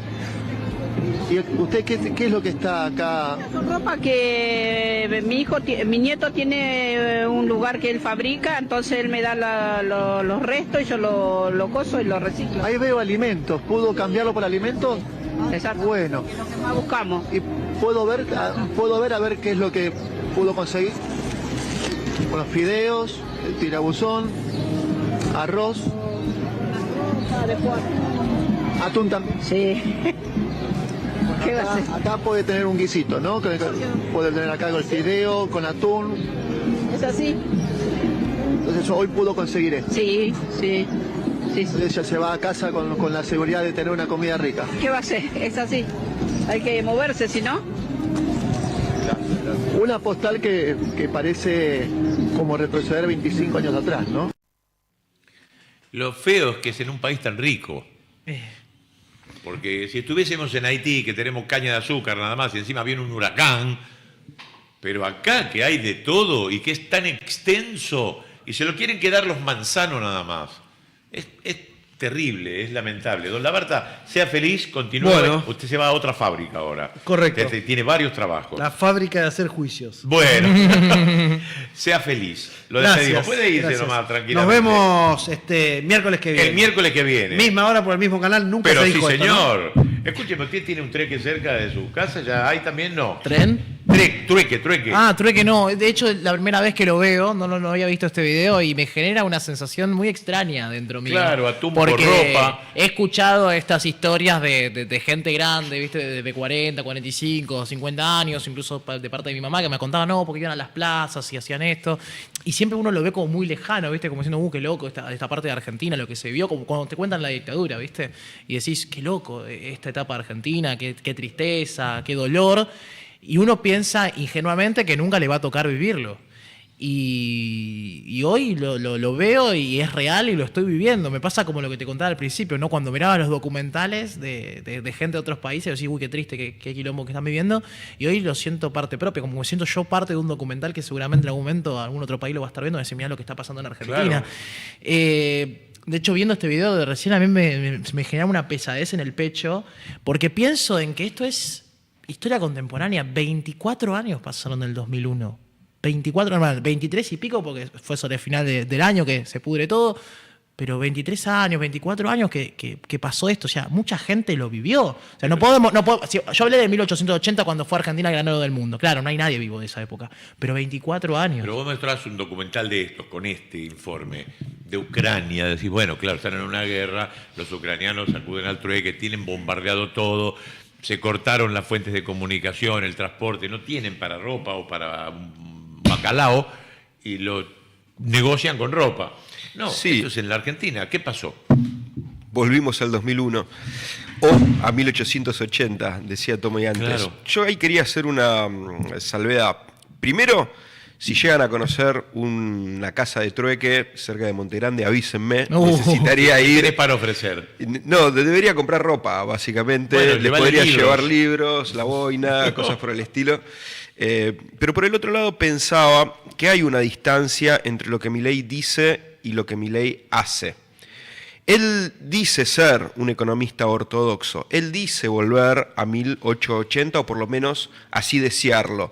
Sin embargo, no se ve una libertad económica como la pregonaban en su momento los liberales del siglo XX, sino más bien es bastante ortodoxo. Él tomó a economistas que no son tomados por nadie en la actualidad en las facultades de prestigio. Los famosos austríacos son heterodoxos en la concepción liberal de entender la economía. Y él así y todo interviene siempre a favor de los ricos. Eso no es ser liberal. Eso es solamente defender las mansiones a cual perro, ¿no? Durmiendo afuera. Por eso interviene, por ejemplo, el dólar. Lo tiene planchado, lo tiene abajo. Él quiere destruir la economía. Roca, por lo menos, no se encargaba de fundir las empresas. A lo sumo no le daba pelota y listo. En el caso de Milei no, es más preocupante todavía, porque su intención es romper con cualquier indicio de industria. Porque Milei no es liberal, Milei es un pelotudito, no es lo mismo, no es lo mismo. Hay una canción de La Pluma de Pato Fontanet que dice: vivir en la tierra más rica y ver al poder en cerebros tan pobres. Nunca mejor representado como este gobierno actual, donde bien lo marcamos en datos, en hechos históricos, se gobierna como se gobernaba hace 200, 100 años. En la época medieval se gobernaba de esta manera. Quiere proponer algo del 1800 en una época de 2026. Quiere acercarse a los Estados Unidos cuando lo que empieza a predominar es China. Quiere gobernar como no se gobierna en ningún país en el mundo, porque él dice amar a Estados Unidos, pero Estados Unidos no gobierna de la forma en la que él lo hace. No, pero fundamentalmente, y vamos a preparar el video 303, porque Estados Unidos, que tiene un departamento de Estado espantoso y que generó el latrocinio en la Tierra y en el globo, y tiene como 300 bases repartidas por todo el mundo, cuando el país que le sigue tiene 5. Es terrible, pero no hablemos del Departamento de Estado, hablemos de las políticas para los estadounidenses. No se comportó de esta manera, jamás. Si bien ahora, en los últimos años, estás viendo gente que duerme en la calle, estás viendo fábricas que cierran, pero Estados Unidos no se comportó con su gente de este modo. Entonces, vos idolatras a alguien, pero no querés seguir sus pasos. Bueno, esto, por ejemplo, en la cuestión del monopolio, nadie puede tener en los Estados Unidos un diario y una radio. No se puede, porque generás un monopolio de la información y eso no beneficia a ningún presidente que sea votado por el pueblo, por ejemplo, o en políticas del Estado. Es una amplitud de opiniones. Tenés varios colores de radio, varios colores de periódicos, varios colores de portales, varios colores de streaming, y así se reparte un poquito el juego. Sabemos muy bien que el poder va a ser siempre el poder real y van a dominar con el dinero y con los sponsors, pero de todas maneras repartís el juego. Si hay gorilas, bueno, hay 25 gorilas en los medios, pero no uno solo o dos. Y esto lo padecemos acá. El señor Mañeto tiene un montón de empresas, pero dentro de toda la cantidad de empresas o participación en empresas de todo tipo, tiene toda la telefonía del país, pero además en los medios de comunicación tiene no solamente los canales enormes que vos conocés, en Córdoba, en Mar del Plata, tenés el Canal 13 de acá, tenés TN de acá, tenés Volver, tenés Magazine Satelital, tenés Metro, todo eso es Mañeto. Mañeto es la voz del interior. Mañeto es enorme, pero además tiene radio. Radio Mitre, La 100, una enorme cantidad. Por todos lados se te mete, tiene Fibertel. Todo esto es lo que tiene que ver con comunicaciones, más allá de los arrozales, de los campos que tiene, la cantidad de acciones que tiene en las bancas internacionales. Mañeto es un monopolio, pero se está transformando en oligopolio porque hay un señor que se llama José Luis Manzano, que militó en el peronismo mendocino y que ahora es ultramillonario y es dueño de Telefe, es dueño de A24, es dueño de América, del Diario 1, son dueños también de Independiente Rivadavia, que anda liderando la tabla de posiciones, son dueños de pozos petrolíferos, hacen fracking en Mendoza, arruinan el suelo, arruinan los ríos, pero tratan de extraer todo lo posible del suelo, tienen mucho litio. Imagínate qué poderosos son. Telefe va a criticar a las petroleras. Telefe ahora va a criticar a ISA cuando se la adjudiquen y el agua se la pague a Manzano y Vila. Telefe va a criticar lo que era antes gas del Estado. Metrogas le pertenece a Manzano, ganó la licitación. ¿Por qué? Porque se lleva bien con los Menem, porque se lleva bien con Karina. Y todo lo tiene un tipo que a vos ni corta ni piña, no sabés nada. Vos tenés que comprar arroz, tenés que comprar alitas, tenés que pagarle a él la luz de Edenor, el gas de Metrogas, y vas a pagarle en el futuro a ISA. Vamos a hacer una radiografía de este ser de mierda, porque yo realmente tengo tirria por José Luis Manzano desde que lo conocí, desde que conocí a su ex mujer en un departamento de 3 ambientes, cuando yo me iniciaba en la televisión allá por el 86 y hacía entrevistas en la televisión pública, en un magazine que conducían Fernando Bravo y Mónica Gutiérrez, a las parejas de los políticos conocidos. Entonces iba a visitar a las parejas, una cosa nueva en ese entonces, hoy se conocen todos, pero iba a visitarle cómo es en la intimidad, y de qué lado duerme de la cama, y qué come a la mañana, esas pelotudeces. Bueno, hacía eso y conocía a su primera mujer y el departamento que estaba ahí por el Congreso, así no tenía que pagar en el colectivo.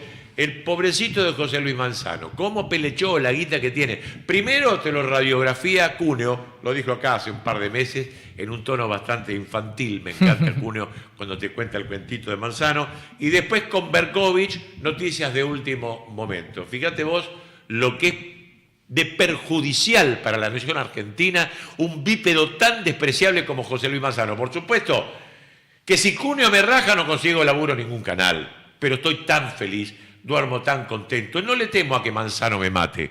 Sí temo a cierta policía despreciable o a espías a los cuales le pueda molestar un poco, pero no creo. Ya estoy bastante grande. No jodo a nadie con esto. Pero a vos te informo quién es ese ser, ese bicho asqueroso llamado José Luis Manzano, que yo no quiero. Si vos lo querés, allá vos.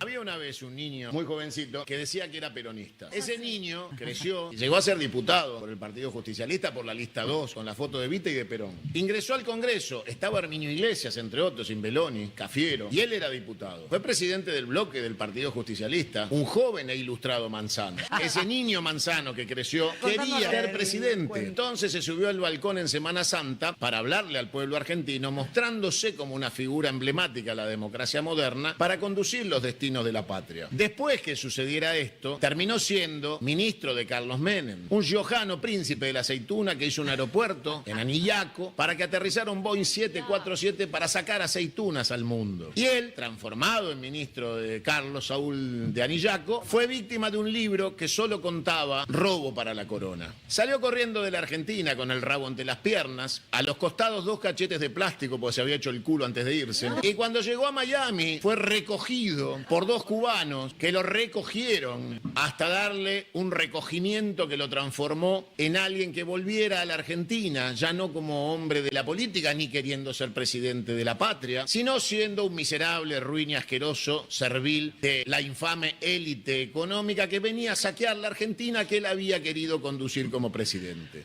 Hete aquí que el niño Manzano se terminó transformando en el sorete que soy, una basura antipatria que lo único que hace es esquilar los recursos de la Argentina para el grupo económico al que pertenece, que tiene terminal en Tel Aviv, vive en Suiza e incendió un yate para cobrar 100 millones de euros del seguro. El niño Manzano, a su vez, tiene medios de comunicación en la Argentina y es uno de la mesa chica de los chorros, delincuentes, estafadores de los Milei, que, entre otras cosas, la vendedora de torta como estafadora del Andis del 3% y su hermano, el estafador de Libra, lo tienen como asesor cercano del sionismo internacional al que dicen pertenecer para saquear la Argentina a través de negocios espurios que le dejen el 3% de mínimo. Y esto, contado así, con una narrativa que no puede explicar cómo se puede pasar de ser peronista a ser sionista, es la historia de José Luis Manzano, el niño que figura en el teléfono de Epstein. ¿Les gustó?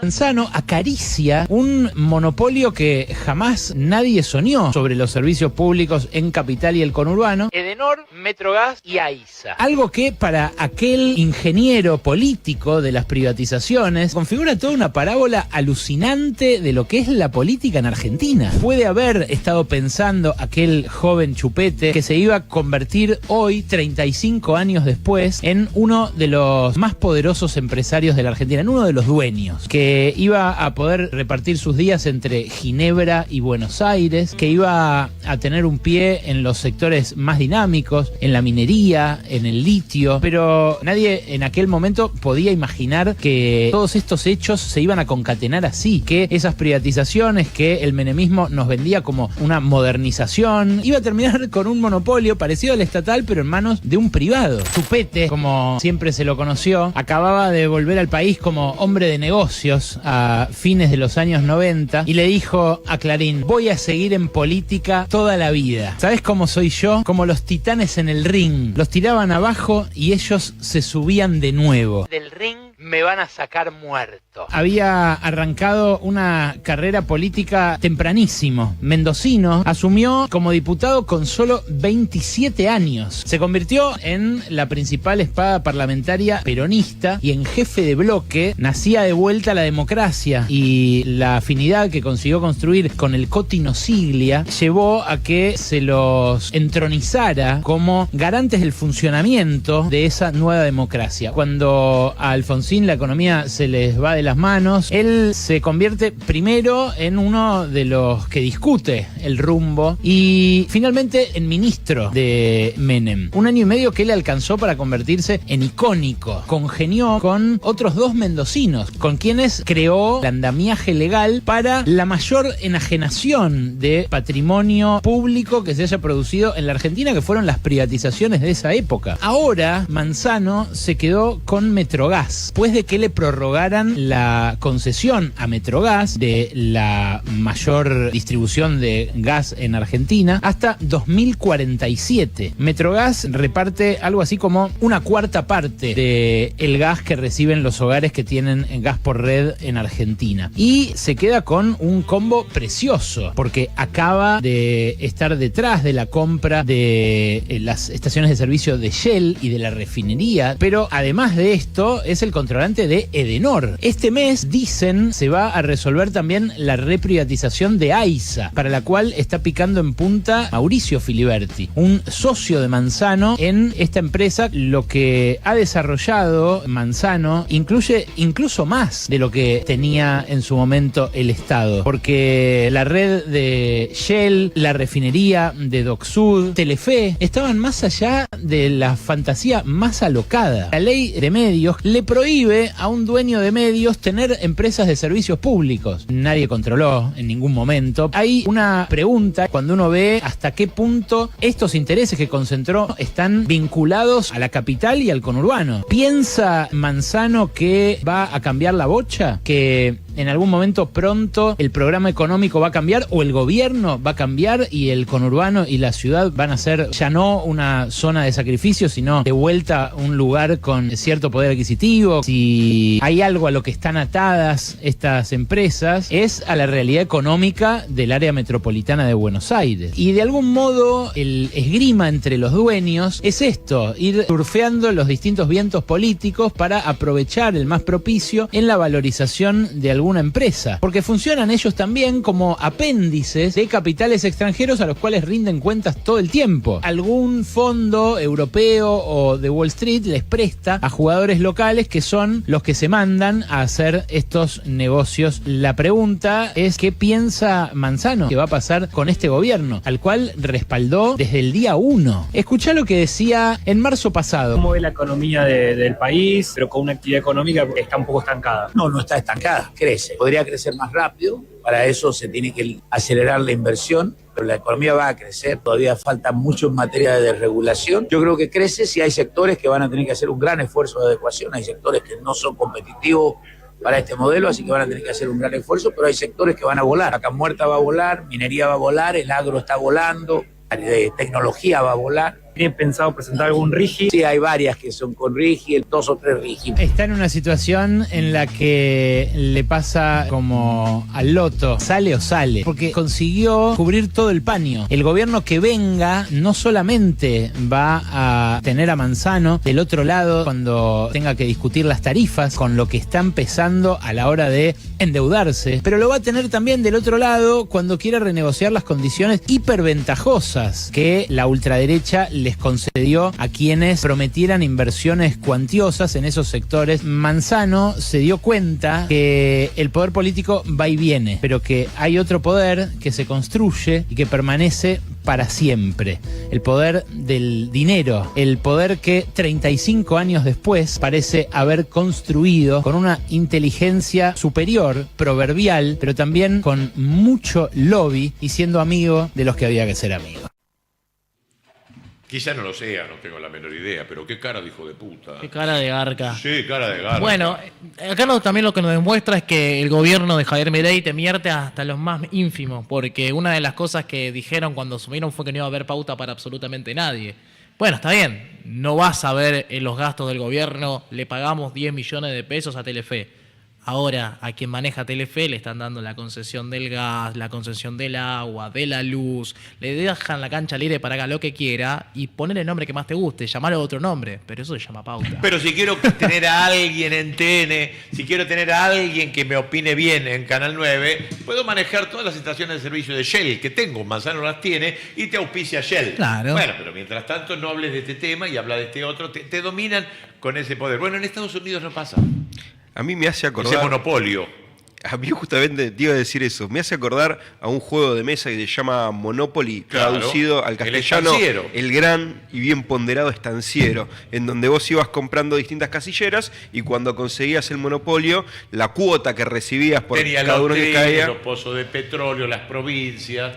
Y básicamente ganar era fundir a todos los demás y vos quedarte con toda esa plata. Siguiendo la lírica que había propuesto hace un rato Tommy, las letras de Patricio Rogelio Santos Fontanet, me gustaba o quería traer a colación la de Fantasía y Realidad, donde dice en un momento, ¿no? El negocio fue creciendo para todos, menos para los que esperan, para esos que transpiran de impaciencia, los sin zapatos que no pasan estas fiestas.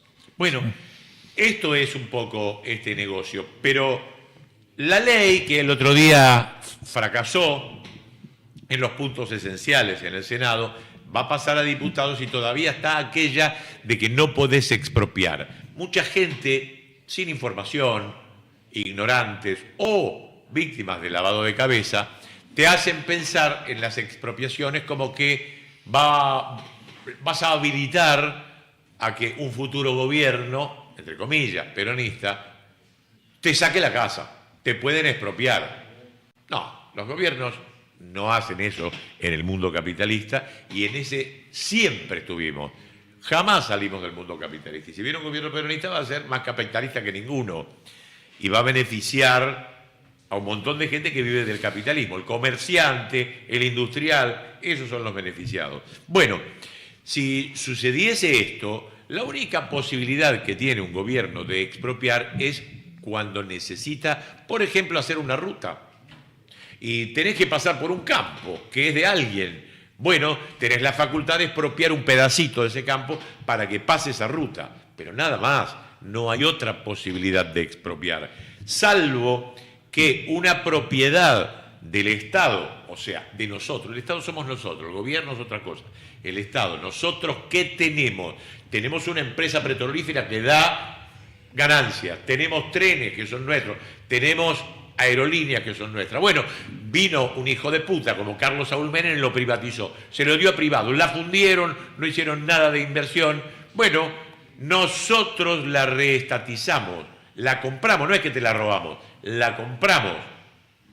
Eso va a estar imposibilitado si esta ley de expropiación, que se podría promulgar, va a pasar un tiempo, ¿no?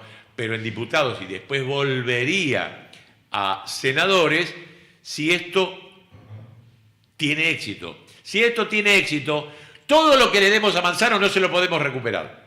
No lo podemos, lo va a tener para siempre. Y así las mineras y así todo. Todo lo que regalemos por 5 millones de dólares, por 10 millones de dólares, ¿cuánto se puede llevar un político corrupto? 20 millones de dólares, un 1% de todo el negocio del gas o de Transener, del transporte de energía. ¿Cuánto te puedes llevar? Eso, nada más. Pero los grandes capitales se van a quedar con esas propiedades y no se las vas a poder reclamar, ni siquiera las tierras.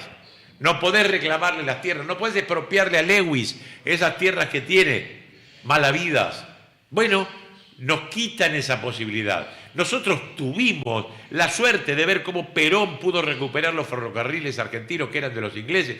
Tuvimos la suerte de ver a Cristina recuperando YPF, Aerolínea, AISA, que no hicieron una cloaca los franceses. Recuperamos AISA. No hicimos 2 millones de cloacas, pero se hicieron 1,5 millones. Ay, pero faltan en una casa en Longchamp. Dejate de joder.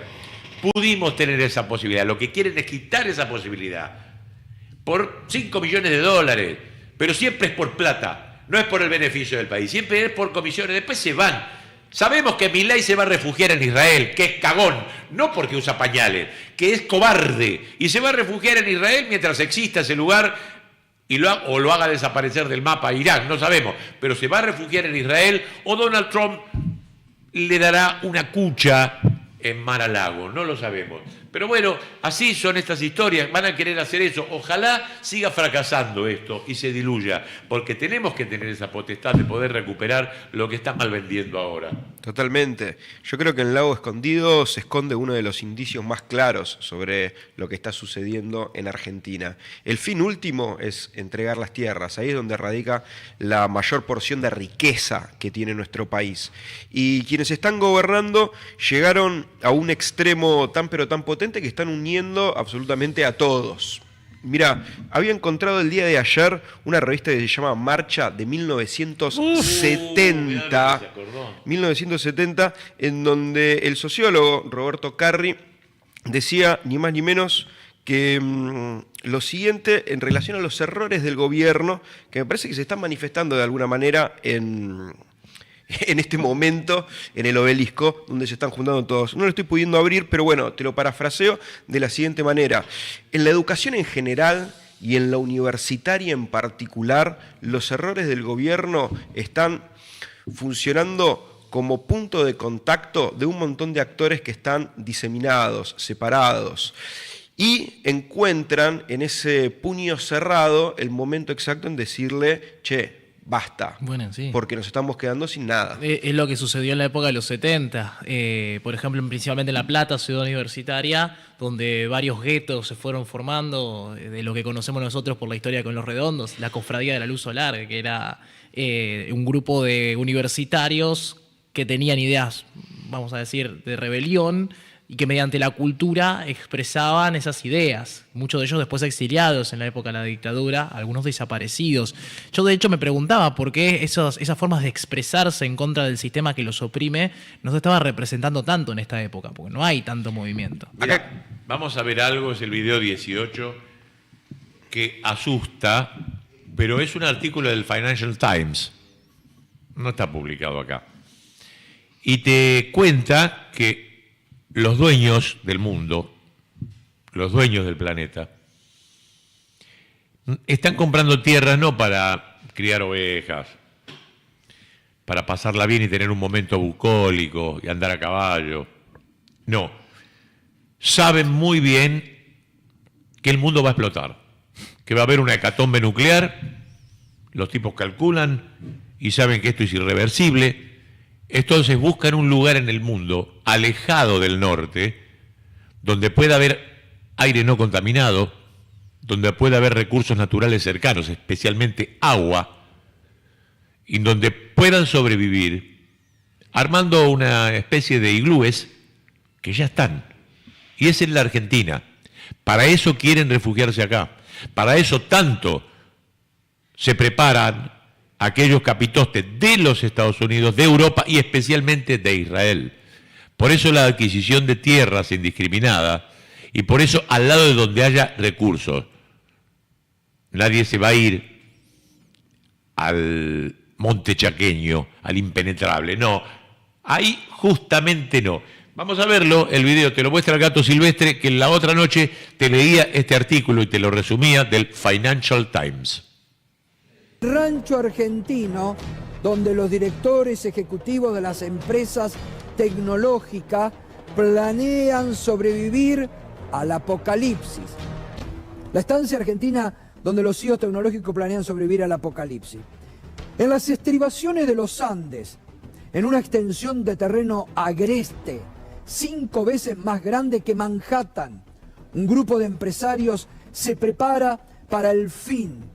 Un puñado de pequeñas casas prefabricadas, domos geodésicos y una pista de aterrizaje surgieron en los últimos 2 años en la remota estancia Guamani, a 1 hora por caminos de tierra del pueblo más cercano, en el extremo oeste de Argentina, lejos de las superpotencias nucleares del mundo y cerca, escuchá bien, de las abundantes reservas petroleras de la Patagonia y de las fértiles llanuras de Mendoza.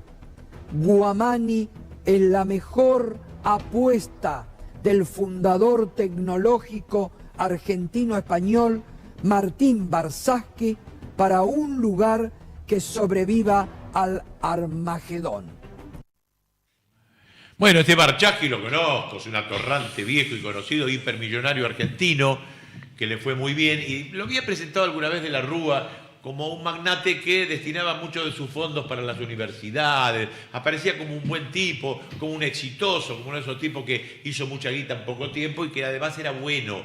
Bueno, él está en este negocio inmobiliario de andar vendiendo tierras a estos magnates millonarios al lado de enormes recursos nuestros para sobrevivir al apocalipsis que se ven venir estos muchachos, los dueños de grandes empresas. Mark Zuckerberg, ponele, el dueño de Facebook, los que dominan tu opinión y saben a qué hora te fuiste a acostar anoche. Es más fácil imaginarse el fin del mundo que el fin del capitalismo, decían por ahí. Sí, qué buena frase. Porque evidentemente el sistema de esta manera va a colapsar. El mundo no resistiría una tarjeta de crédito como en los Estados Unidos por cada habitante que tiene el planeta. Entonces, o se cambia el sistema o terminamos con la especie humana. Bueno, mirá cómo empezamos con una escuela toda inundada, donde se están afanando todo lo que manda Axel Kicillof, allí en San Isidro, la escuela número 17, República del Paraguay, que está en la calle Bernardo de Irigoyen, los cables pelados, agua en los pisos, todo mal, y están mandando plata. El gobierno de la provincia está mandando plata y se le está quedando el consejo escolar, la consejera que se llamaba Julieta, no pudieron averiguar el apellido. Bueno, empezamos con esto, desde lo chiquito a lo macro, a que va a reventar el mundo y los tipos que más guita tienen y que más saben de todo esto, que no lo piensan parar, para eso viene Peter Thiel acá. Y si sacaban esta ley de tierras, que dijo, escúchame, Milei, sacame esta ley de tierra porque si hay esto para vos. Estoy seguro que es así. Nunca me expliqué por qué fue Grabois saberlo. Tampoco lo explicó, ¿no? Sí, lo dijo en el programa con Rebord. Él tiene contactos en el Vaticano que le permiten tener estas charlas con personas de mucha influencia. Él comenta que, por más que no esté de acuerdo con alguien, quiere escuchar qué es lo que tiene esa persona para decir. Sí, le pasó con Stanley también. Es complicado, es un muchacho complicado. Pero bueno, nada. Peter Thiel, uno de los que más guita tiene en el mundo y empresas tecnológicas terribles, maléficas, te diría, vino y para tratar estas cosas ya se compró una casa para no andar en hoteles de $12 millones.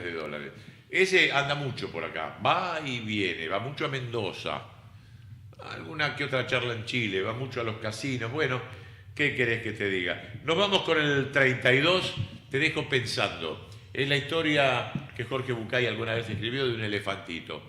Como nació atado a un palito con la cadena y de chiquito no podía con el palito, no podía con la cadena, después se hizo grande, pero como ya sabía que no podía con el palito, se quedó atado toda la vida a una estaca en el suelo.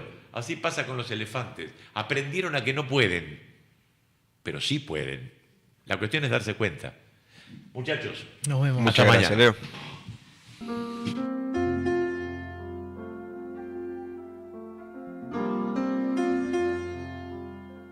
Cuando yo era chico me encantaban los circos. Y lo que más me gustaba de los circos eran los animales. También a mí, como a otros, después me enteré, me llamaba la atención el elefante. Durante la función el elefante hacía despliegue de peso, tamaño y fuerza descomunal.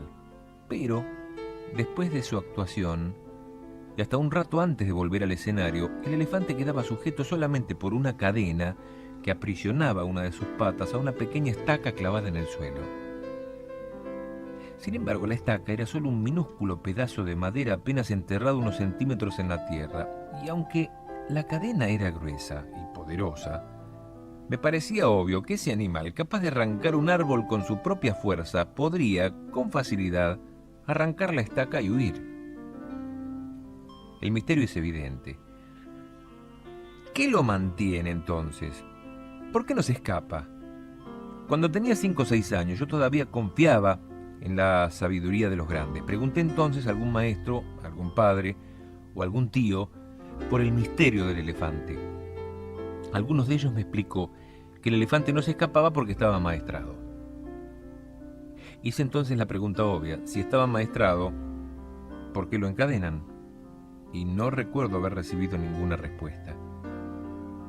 Con el tiempo me olvidé del misterio del elefante y la estaca, y solo lo recordaba cuando me encontraba con otros que también se habían hecho la misma pregunta. Hace algunos años descubrí que, por suerte para mí, alguien había sido lo bastante sabio como para encontrar la respuesta. El elefante del circo no escapa porque ha estado atado a una estaca parecida desde que era muy chiquito. Cerré los ojos y me imaginé al pequeño recién nacido sujeto a la estaca. Estoy seguro de que en aquel momento el elefantito empujó, tiró y sudó tratando de soltarse. Y a pesar de todo su esfuerzo, no pudo. La estaca era ciertamente muy fuerte para él, y juraría que se durmió agotado y que al día siguiente volvió a probar y también al otro y que seguía, hasta que un día, un terrible día para su historia, el animal aceptó su condición y se resignó a su destino. Este elefante enorme y poderoso no escapa porque cree que no puede. Él tiene registro y recuerdo de su impotencia, de aquella impotencia que se siente poco después de nacer. Y lo peor es que jamás se ha vuelto a cuestionar seriamente ese registro. Jamás, nunca jamás intentó poner a prueba su fuerza otra vez.